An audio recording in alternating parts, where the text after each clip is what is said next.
여러분 안녕하십니까. 고종환TV를 진행하고 있는 고종환 한국자산관리연구원장입니다.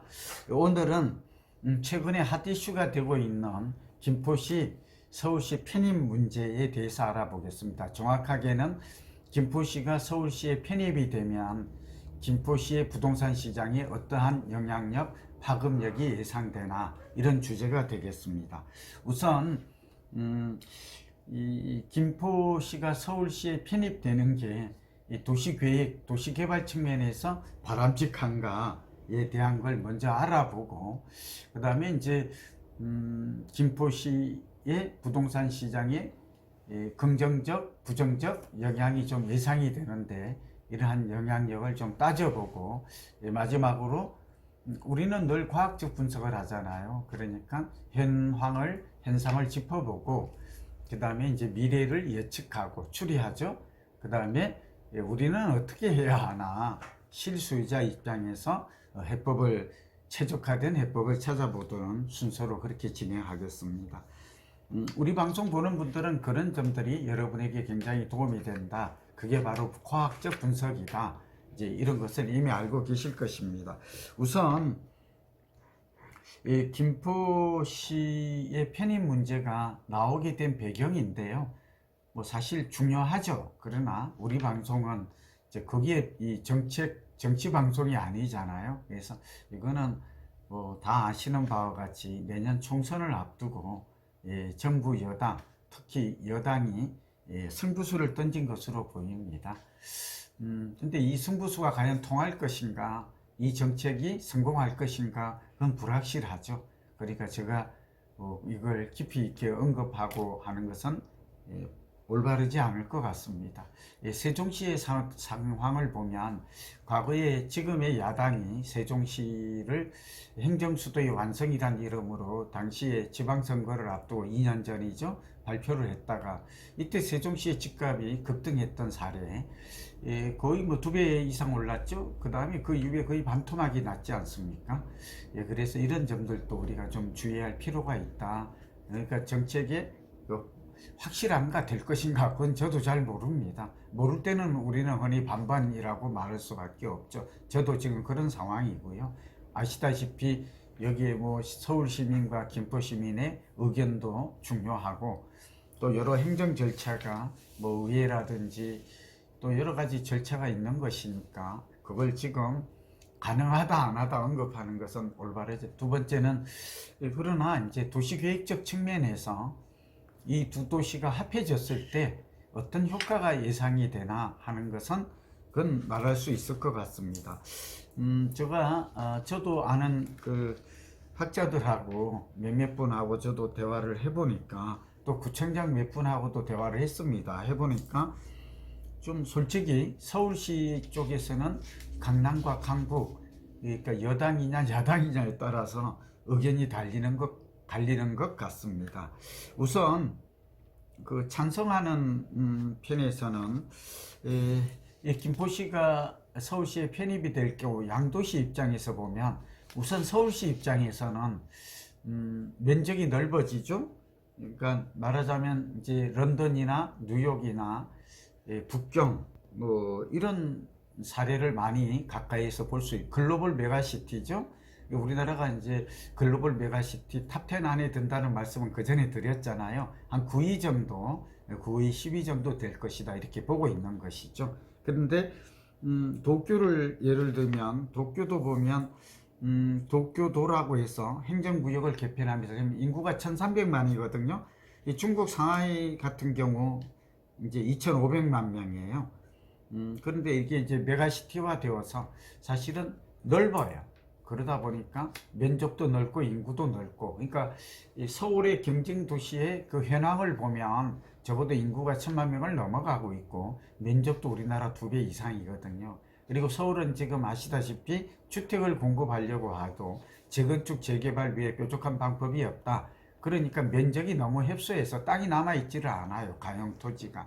그리고 또 서울은 산이 많아요, 우리나라 전체. 그러다 보니까 가용 토지가 쓸 수 있는 게 60%밖에 안 되고, 그런 측면에서 이번에 김포가 들어온다면, 뭐 김포뿐만 아니라 저는 금단까지도 편입이 되어야 그래서 김포공항을 중심으로 그래야 좀 더 도시 확장에 효과가 있다라고 생각이 들지만, 우선 김포만 놓고 보면 이렇게 앞으로 270만 평 이렇게 늘어나게 되면 270만 킬로제곱미터인데요. 어쨌든 이렇게 되면 1000만 제곱킬로미터 이렇게 되어서 명실상부하게 메가시티의 면적 조건을 갖추게 된다. 두 번째, 가용 토지가 늘어나게 된다. 그러면 주택 공급을 좀 늘릴 수 있는 여지, 또 산업이라든지 필요한 그런 시설을 좀 갖추게 될 수 있다라는 측면에서 저는 좀 긍정적으로 일단 평가를 합니다. 그러나 이게 정책이 실현될 수 있을지 여부는 불확실하다는 말씀을 좀 드리고요. 이 기회에 저는 그러니까 결국은 수도권에 하남이나 구리나 광명이나 이렇게 원하는 곳이 있다면, 주민들이 원한다면 이제 서울시의 면적을 넓히고 수도의 경쟁력이 국가의 경쟁력이다라는 말처럼 양쪽에 시너지가 있다고 봅니다. 두 번째는 오늘의 주제죠. 그러면 김포에는 어떤 영향이 나타날까? 부동산 측면에서 관점에서 보면 이거는 앞으로 이 김포가 성장 지역, 성장 도시로 변모할 것이다라는 것은 어렵지 않게 설명할 수 있습니다. 오늘의 본론이죠. 저의 전공이기도 하고요. 이거는 그 도시공학에서 소위 말하면 성장도시 이론에서 잘 설명하고 있습니다. 이전에도 강조했습니다만 성장도시라는 성장 지표가 4개가 있다고 그랬죠. 그러니까 첫 번째가 뭘까요? 첫 번째는 인구 증가입니다. 그러니까 김포시가 서울시로 편입되면 김포구가 될 것이다 이런 얘기가 있습니다만, 지금보다도 김포시 인구는 증가하고 인구 밀도는 증가할 것입니다. 동의하십니까? 당연하죠. 두 번째는 김포시의 소득이 증가할까요? 성장 지표 두 번째가 소득 증가거든요. 당연히 증가할 것입니다. 왜냐하면 서울시로 편입됐더니 오히려 소득이 더 낮아졌다 이런 건 상상하기 어렵잖아요. 아무래도 산업시설이나 교통난이나 교육 같은 게 좋아지게 되면 서울시 인구가 김포로 옮겨갈 수도 있고, 또 다른 곳에서 김포시로 인구가 유입될 가능성은 높아 보입니다. 세 번째가 중요하죠.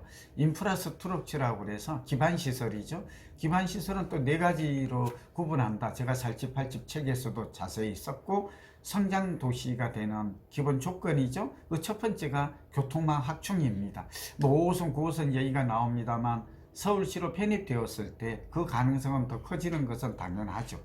당연히 서울시가 교통망을 김포시도 확충해야 서울시의 여러가지 교통난이나 번잡도나 이런 걸 좀 줄일 수 있을 테니까요. 서울시는 또 예산이 많죠.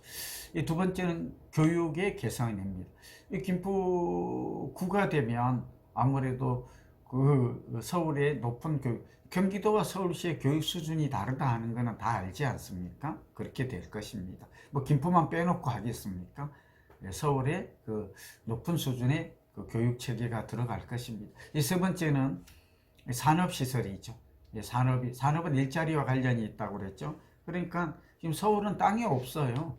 지금 구로 디지털 단지가 들어서고 난 이후에 가산디 이거 없죠. 그러니까 결국은 김포에 결국은 산업단지가, 첨단 산업단지가 조성될 가능성이 큽니다. 그렇게 되면 일자리가 늘어나고, 그러니까 교통망, 교육 수준 높아져, 일자리가 많아져. 그 다음에 상업시설을 꼽아요. 커머스라고 그러죠. 상권이 발달할, 그러니까 김포에 새로운 5호선, 9호선 역세권이 들어가게 되면 그 역세권 주변으로 지역경제가 발달한다라는 건 너무 당연하죠. 김포시에 여기 새로 들어갔더니 상권이 죽었다 이런 건 말이 안 되잖아요. 여기에 지금 많은 그 소위 말하면 대형 그런 상업시설이 들어갈 수 있을 것입니다. 그렇게 되면 결국 좋아지고, 또 마지막으로는 행정지표, 인구구조의 변화, 소득구조의 변화, 세 번째 인프라스트럭처의 변화, 그 다음에 네 번째가 행정계획의 변화인데, 알다시피 2040 서울시 이 도시 플랜은 굉장히 야심차잖아요. 또 오세훈 시장도 그렇게 개발에 적극적이고, 또 결국은 김포도 이제 강서 생활권이라는 이 거대한 생활권이 새로운 중심지로 탄생을 하면서 발전할 것입니다. 그러니까 당장 이런 일이 일어나기보다는 적어도 5년, 10년 후를 바라보면 그렇다 라고 우리는 예측할 수 있는 것이. 다만 서울시의 입장은 좀 다른 것 같아요. 예, 왜 그런가 하면 서울시 구청장 몇 분하고 뭐 하여튼 얘기를 조금 들어봤더니 이 서울시는 이렇게 말하냐면 지방교부세, 그러니까 김포시가 지금 한 2,200억 정도 세수가 줄어들 것이다. 지금 야당 의원이 오늘 발표한 거예요. 맞을 것 같아요. 그러니까 아무래도 이제 서울시로 되면 그만큼 정부로부터 지방교부세가 좀 줄어들 것이다. 그리고 이제 서울 입장에서도 서울 시민들은 우리 돈으로 김포시의 발전을 위해서 쓰다니 뭐 이런 생각을 가질 수 있겠어요. 그러나 이제 서울 시민들의 전체 생각은 어떤지 그건 제가 잘 모르겠습니다. 뭐 이런 것들은 변수가 될 수 있겠다. 제가 모르는 것은 모른다고 말한다고 그랬잖아요. 이런 중도적, 객관적, 그 다음에 과학적 임상에서 분석을 한 것이. 자, 그러면 마지막으로 이제 그럼 우리는 어떻게 이러한 현상, 그리고 아까 미래가 예측된다고 그랬죠? 성장 지역으로 발전할 가능성이 김포뿐만 아니라 저는 이제 금단 지역도 그렇게 편입됐으면 좋겠다. 이건 저의 개인적 의견. 그 다음에 여기 뭐죠? 구리시나 이런 쪽도 중소도시로, 위성도시로 남느니 아예 서울로 출퇴근하게 돼 있는데 그 직주 근접이죠? 또 그리고 생활권이 통합되는 것은 그건 바람직합니다. 다만 뭐 경기도가 줄어들게 되고 서울이 비대화되고 뭐 과밀화됨에 따른 뭐 그렇지 않아도 서울에 올 사람은 다 옵니다. 네, 뭐 김포가 있든 없든 뭐 과밀화는 피할 수가 없죠. 예, 그런 말씀을 좀 드리고요. 그 다음에 이제 우리에게 중요한 건 뭘까요?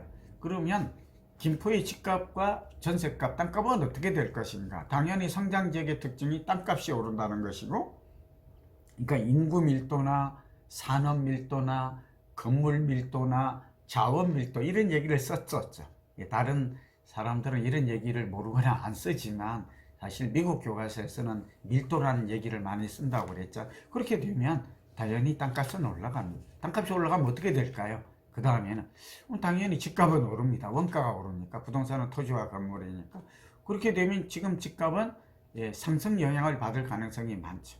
물론 얼마만큼 오를지는 그건 알 수가 없죠. 그러나 중장기적으로 적어도 오를 가능성이, 그러니까 가정이 된다는 가정하에 그렇다는 것입니다. 그리고 잘못되면 자칫하면 우려되는 게 세종시처럼 급등했다가 급락할 수도 있는 거죠. 거품이 끼면 정책이 무산이 되면 그렇다는 것도 주의해야 될 필요가 있다. 함께 얘기를 하고.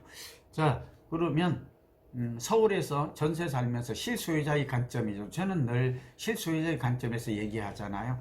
만약에 그러면 긍정적인 요인, 성장 지역이 될 것이고 땅값이 오르고 집값이 오를 확률이 높다면 그럼 지금 우리는 어떻게 해야 될 것인가 하는 것인데, 저는 만약에 이 부류가 여러 부류가 있죠.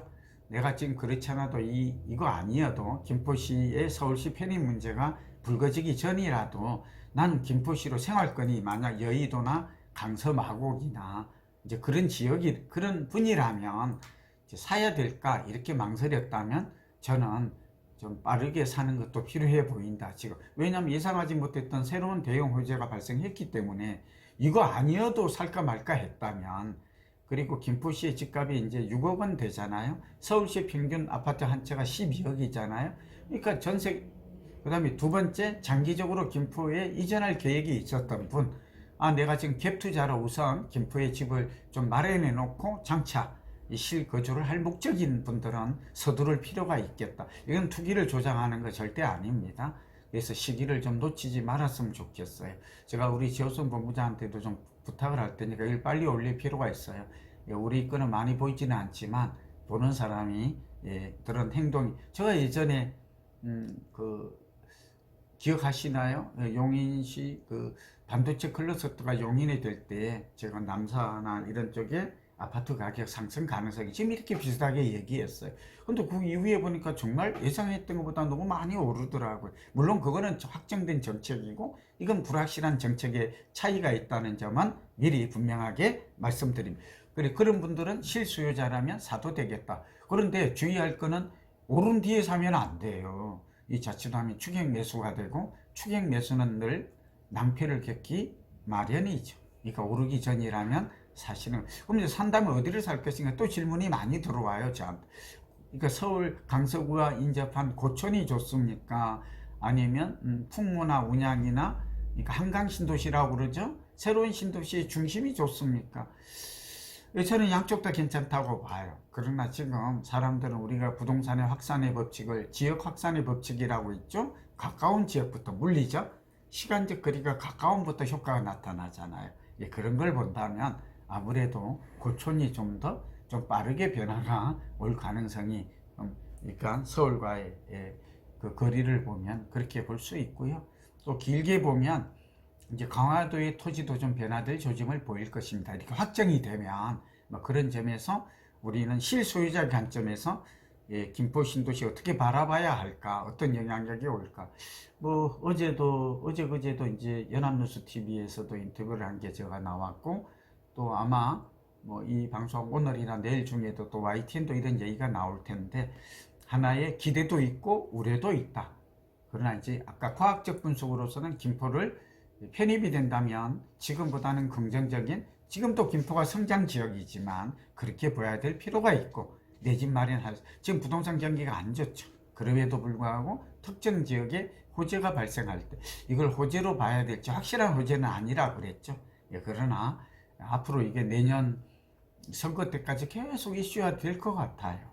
그러니까 또 이게 정부 여당도 바보가 아니잖아요.